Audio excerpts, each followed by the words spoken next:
ముఖ్యమంత్రి రేవంత్ రెడ్డి నిన్నటి రోజున ఫిబ్రవరి 4 సోషల్ జస్టిస్ డే అని అన్నాడు. అంటే సామాజిక న్యాయ దినం అని అన్నాడు.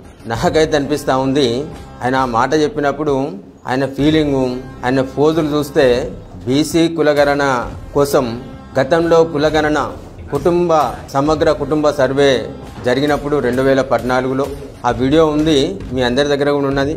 ఆయన ఏం మాట్లాడిన రేవంత్ రెడ్డి, తలకాయ ఉన్నోడెవడన్నా, మెడకాయ మీద తలకాయ ఉన్నోడెవడన్నా అసలు వివరాలు చెప్తారా? ఎందుకు చెప్పాలి వివరాలు? ఇంటికి వస్తే కుటుంబ వివరాలు అడిగితే తన్ని పంపిండ్రని చెప్పిండు. మరి ఇలా ముఖ్యమంత్రి స్థాయిలో నువ్వు నీ మెడకాయ మీద తలకాయ ఉండే చేసినవా, లేకపోతే తలకాయ లేకుండా చేసినవా? బుద్ధున్నోడెవడన్నా చేస్తాడా అని అడిగిండు. నువ్వు పెద్ద సంస్కరణవాది లెక్క నువ్వు ఒక సంసార లెక్క ఫిబ్రవరి 4వ తారీఖును సామాజిక న్యాయ దినంగా కాంగ్రెస్ పార్టీ ఈ రాష్ట్రంలో ఎవరికో మేలు చేసింది అనే విధంగా నిన్నటి రోజును పరిగణించాలన్నాం. నేనైతే అంటా ఉన్నా సామాజిక అన్యాయమైన దినం నిన్నటి రోజు అయితే సామాజికంగా అవగాహన లేని దినం. ఈ కాంగ్రెస్ ప్రభుత్వానికి, ఈ రాష్ట్ర ప్రభుత్వానికి, ముఖ్యమంత్రికి, సహచర మంత్రివర్గానికి అవగాహన రాహిత్య దినంగా పరిగణించాలని చెప్పేసి నేను మీడియా ద్వారా తెలియజేస్తా ఉన్నా. ఎందుకనంటే తలకాయ ఉన్నోడెవడన్నా సమగ్ర సర్వేలో పాల్గొంటారనన్నావు. నువ్వు చేయాల్సింది ఈ రాష్ట్రంలో బలహీన వర్గాలైన బీసీలు కులాల వారీగా ఏ కులానికి సంబంధించిన వాళ్ళు ఎంత ఉన్నారు, వారికి సంబంధించిన రిజర్వేషన్లను ఈ రాష్ట్రంలో కామారెడ్డి డిక్లరేషన్లో నువ్వు ఎన్నికల సభలో చెప్పినావు 42% రిజర్వేషన్లను బీసీలకు అమలు చేసి చూపిస్తామన్నావు. మరి నీ ప్రభుత్వం వచ్చిన తర్వాత నీకు సర్వే చేయనీకే ఏడాది పట్టింది. మరి ఇచ్చిన ఉద్యోగాల సంగతి ఏంది, మరి ఇవ్వాల్సిన ఉద్యోగాల సంగతి ఏంది?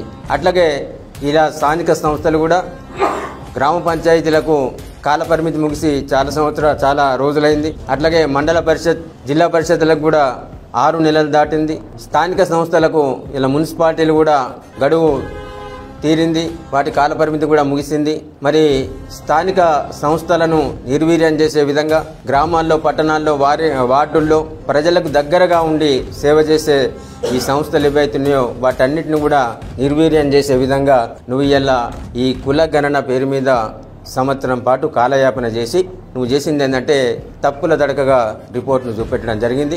భారత రాష్ట్ర సమితి పక్షాన, రాజన్న సిరిసిల్ల జిల్లా పక్షాన మేము డిమాండ్ చేసేది ఏంటంటే త్వరలో స్థానిక సంస్థల ఎన్నికలు రాబోతా ఉన్నాయి. పెట్టాల్సిన బాధ్యత ఈ రాష్ట్ర ప్రభుత్వం మీద ఉన్నది.